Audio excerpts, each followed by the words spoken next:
Hello students, आप सभी का हमारे यूट्यूब चैनल लर्निंग यूनिवर्स में बहुत बहुत स्वागत है। आज हम 10th क्लास की इंग्लिश की वर्कशीट नंबर 57 जो कि 24 नवंबर के लिए है उसको सॉल्व करेंगे। ये जो आपकी वर्कशीट है ये आपका जो राइटिंग सेक्शन है उसमें उससे रिलेटेड है और आपको एनालिटिकल पैराग्राफ लिखना है। कैसे इस वर्कशीट में जो कुछ इंस्ट्रक्शन दी गई हैं कुछ उसको पढ़ेंगे और उसके बाद हम उसी इंस्ट्रक्शंस के बेस पे हम पैराग्राफ लिखेंगे। तो चलिए हम स्टार्ट करते हैं इस वर्कशीट को। The given pie chart shows the main reasons why agriculture land becomes less productive. नीचे जो पाई चार्ट दिए गए हैं ये आपको बताते हैं कि रीजन ऐसे कारणों को बताएंगे जिसके कारण जो एग्रीकल्चर लैंड यानी जो कृषि योग्य भूमि होती है वो क्यों कम प्रोडक्टिव हो रही, कम उत्पादक हो रही है। The table shows how these causes effect 3 regions of the world during 1990। और ये बताते हैं कि 1919 के आसपास कैसे ये 3 जो मेन कॉजेज़ हैं उन्होंने वर्ल्ड के जो रीजन्स को कैसे प्रभावित किया। Select the report the main features and make comparison. आपको ये जो रीजन्स इसमें से कुछ रिपोर्ट्स को सिलेक्ट करना है, उनके जो क्या क्या फीचर्स हैं और कंपेयर करके राइट एन एनालिटिकल पैराग्राफ। आपको एक एनालिटिकल पैराग्राफ लिखना है बाय समराइजिंग द इन्फॉर्मेशन, इस इन्फॉर्मेशन को समराइज करके संक्षिप्त करके। अब देखिए यहाँ पे क्या दिया गया है, causes of world wide land degradation. जो पूरी दुनिया में लैंड डिग्रेडेशन यानी भूमि की जो अनुत्पादकता है वो बढ़ रही है, उसके क्या क्या कारण हैं, कौन सा कारण कितना % जिम्मेदार है। तो डिफॉरेस्टेशन मतलब निर्वनीकरण, मतलब वनों की कटाई से 30% जो दुनिया में लैंड डिग्रेडेशन हो रहा है उसका 30% क्या जिम्मेदार, कौन सा कारण जिम्मेदार है, डिफॉरेस्टेशन निर्वनीकरण। 28% ओवर कल्टीवेशन अत्यधिक कर्षण, अत्यधिक कृषि करना, यानी कि साल में कई फसलें उगा देने से भूमि की उत्पादकता क्या होती है, उसके पोषक तत्व तो खराब हो जाते हैं और 2-3 साल तक ऐसे करते वो भूमि क्या हो जाती है, वो ज़मीन क्या हो जाती है, डिग्रेड हो जाती है, यानी उसकी उत्पादकता खराब हो जाती है और वो फिर अनुत्पादक हो जाती है।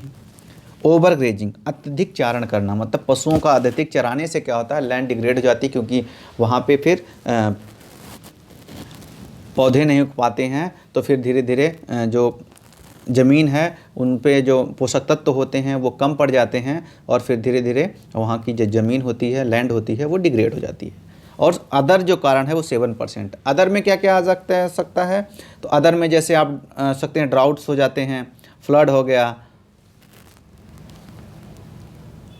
तो ये कुछ ऐसे जो चीज़ें होती हैं, सूखा ड्राउट हो गया, फ्लड हो गया, और जो कहीं कहीं पे आप देखते हैं कि डिजर्टिफिकेशन हो जाता है, मतलब मरुस्थलीकरण हो जाता है। तो ये सब कई सारे कारण हैं जिसके कारण लैंड डिग्रेडेशन होता है। अब आपको रीजन वाइज देखना है। रीजन, दुनिया में कई सारे रीजन्स हैं, क्षेत्र हैं। तो जैसे नॉर्थ अमेरिका, तो नॉर्थ अमेरिका में जो टोटल उसका लैंड एरिया है डिग्रेडेड, उसका 5% क्या हो गया, लैंड डिग्रेड हो चुका है। यानी 5%, अगर सपोज करिए कि 100 हेक्टेयर है मान लीजिए, तो उसका 5 हेक्टेयर जो है लैंड जो है डिग्रेड हो चुकी है, अनुत्पादक हो चुकी है, वो भूमि अनुर्वर हो चुकी है। क्यों?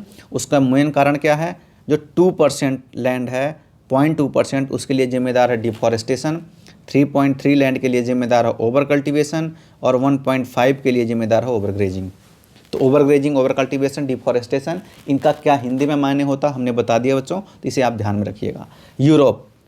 यूरोप में 9.8% जो टोटल लैंड का एरिया है उसका 9.8% जो है लैंड डिग्रेडेड हुआ है डिफॉरेस्टेशन के कारण, 7.7% हुआ है ओवर कल्टीवेशन के कारण और 5.5% हुआ है ओवर ग्रेजिंग के कारण। टोटल एरिया 23% हुआ है। ऐसे ही ओसेनिया में 1.7%, 0%, 11.3% और टोटल 13%। तो ये आपको डाटा देख के इनके हिसाब से और इसी को समराइज़ करके इसी को बेस बना के बच्चों हमें एनालिटिकल पैराग्राफ लिखना है। तो चलिए, आपको ये जगह दी गई, यहाँ पे लिखना है। चूँकि आप यहाँ पे लिख नहीं पाएंगे तो इसलिए हमने कुछ एक हिंट टाइप में बनाया है, पैराग्राफ लिखा है, उसे पढ़ देते हैं जो आपके बहुत काम आएगा। आप उससे हिंट लेकर के आगे काम कर सकते हैं।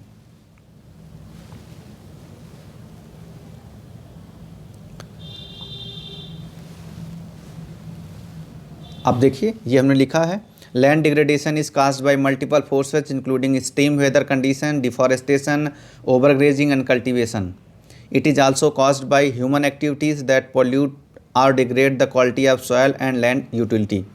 अब इसका मतलब क्या है कि बहुत सारे कारण हैं लैंड डिग्रेडेशन के, कई सारे फोर्सेज होती हैं, जैसे अत्यधिक जो वेदर कंडीशंस होती है एक्सट्रीम, यानी कि जो मौसमी घटनाएं होती हैं, जैसे अत्यधिक वर्षा हो जाना, बाढ़ आ जाना, सूखा पड़ जाना, चक्रवात आ जाना, इन सब के कारण भी क्या होता है, भूमि जो होती है वहाँ की अनुर्वर हो जाती है. डिफॉरेस्टेशन, ओवरग्रेजिंग और over cultivation. It is also caused by human activities, और ये बहुत सारी ह्यूमन एक्टिविटी के द्वारा भी होता है, क्योंकि जैसे वो डिफॉरेस्टेशन है, ओवरग्रेजिंग है, ओवर कल्टिवेशन है, ये सब ह्यूमन फैक्टर्स हैं, क्योंकि इन सब के लिए मानव जिम्मेदार है. और इसी का कारण क्या होता है कि ये जो सॉयल होती है वो पोल्यूट हो जाती है, सॉयल की या तो क्वालिटी ख़राब हो जाती है, और इसके कारण उसकी जो लैंड यूटिलिटी होती है, यानी वो जो ज़मीन होती है जिसकी उत्पादकता होती है, वहाँ पे कितनी चीज़ें, कितनी मात्रा में उत्पादन पहले होता था, वो कम हो जाता है.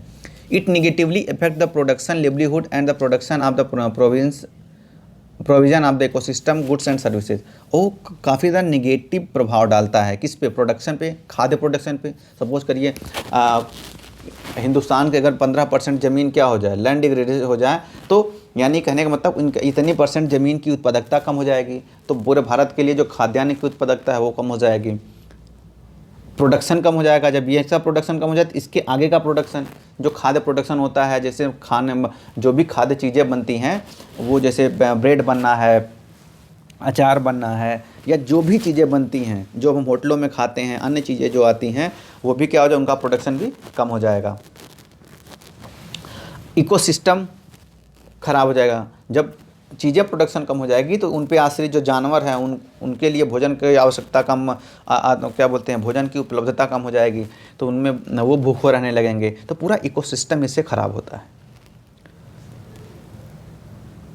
Desertification is the form of land degradation for which fertile land become desert. और धीरे धीरे क्या होता है, जो लैंड डिग्रेडेशन है वो डिजर्टिफिकेशन का एक फॉर्म बन जाता है, मतलब वहाँ की पूरी ज़मीन ही मरुस्थली हो जाती है. अब इसके बाद हमने जो चार्ट है उसको लेके बनाया है. According to the report we find that over grazing by animals is alone responsible for 30% of the land degradation worldwide. तो पूरी दुनिया में जितना लैंड डिग्रेडेशन होता है उसका 35% किसके लिए कौन रिस्पॉन्सिबल है, ओवर ग्रेजिंग. डिफॉरेस्टेशन कितने % के लिए, 30% के लिए, और ओवर कल्टीवेशन 28% के लिए, और अदर काजर लाइक ड्रॉट, डिजर्टिफिकेशन, फूड 0.7%. तो ये बच्चों जो हमने यहाँ पे दिखाया है, इससे आप अच्छे से नोट कर लीजिएगा. इसके बाद जो रीजन वाइज है वहाँ पे हमने देखिए कैसे बताया है. If we see region wise chart of the land degradation we find that in North America deforestation, over cultivation and over grazing causes 0.2%, 3.3% and 1.1% of total land area respectively. तो total जो लैंड डिग्रेडेशन होता है उसका इतने % area जो है ये 3 करते हैं. तो इस प्रकार से यूरोप का और ओशनिया का हमने यहाँ पे दिया है, तो आप इसे नोट कर सकते हैं. इसके बाद कुछ सुझाव दिए हैं कि कैसे ये कितनी सीरियस प्रॉब्लम है और कैसे इसकी स्पीड को हम कम कर सकते हैं, और ये हम सब के लिए बहुत ज़रूरी है.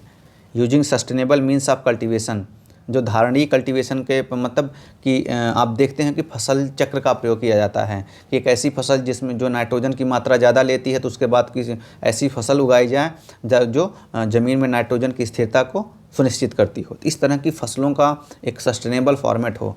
प्लांटिंग ट्री, बहुत ज़्यादा पेड़, चूँकि जो खाली स्थान है वहाँ पे पेड़ लगाया जाए, उससे क्या होता है, मृदा का अपर्दन क्या होता है, वो नहीं होगा. तो जब अपर्दन नहीं होगा तो मृदा वहाँ होगी, वो उसके जो तत्व होंगे वो बह के नहीं जाएंगे, तो मृदा वहाँ की उत्पादकता बनी रहेगी. ओवर ग्रेजिंग को ख़त्म करना या इसको रोकना, पशुओं के लिए अन्य जो माध्यम हैं चराने के या उनके भोजन के, उनको सुनिश्चित करना. इस प्रकार से मेजर लेके हम लैंड डिग्रेडेशन को कम कर सकते हैं. तो ये पूरा बच्चों आज आपकी जो है हमने पैराग्राफ लिखा. इसी को बेस करके, ये कोई पूरा फॉर्मेट नहीं है कि इसको आप लिख दोगे तो 10 नंबर मिल जाएगा, लेकिन हमने एक आपको हिंट दिया है ऐसे लिखना है, और आप इसमें कुछ और पॉइंट जोड़ सकते हैं. तो इसको केवल बच्चों आप कॉपी मत करिएगा, इससे हिंट लेकर के और भी बेहतर आप लिखने का प्रयास करिएगा. तो वीडियो देखने के लिए आप सभी बच्चों का धन्यवाद. आशा है आपको ये वीडियो पसंद आया होगा, और इस वीडियो को, क्योंकि राइटिंग सेक्शन है, राइटिंग सेक्शन आपके एग्ज़ाम में बहुत ज़्यादा महत्वपूर्ण होता है। तो और ये अगर आपने इसमें मास्टरी हासिल कर ली, इसमें आप अपने आप को कुशल बना लिए, तो आप समझ लीजिए आपका जो इंग्लिश का पेपर है बहुत अच्छा जाएगा और आपको ज़्यादा नंबर मिल सकते हैं। तो आप राइटिंग प्रैक्टिस अच्छी करिए, क्योंकि उससे आपको और भी जो पेपर हैं के क्वेश्चन हैं उनको लिखने में आसानी होगी। तो इस वीडियो को अपने दोस्तों तक शेयर करिए। अगर आप हमारे चैनल पर नए हैं तो चैनल को लाइक और सब्सक्राइब करिए, और अपने दोस्तों से भी कहिए वो चैनल पर हमारी जो ऐसी वीडियोज़ आती हैं उनको देखते रहें और उसका लाभ लेते रहें। बहुत बहुत धन्यवाद।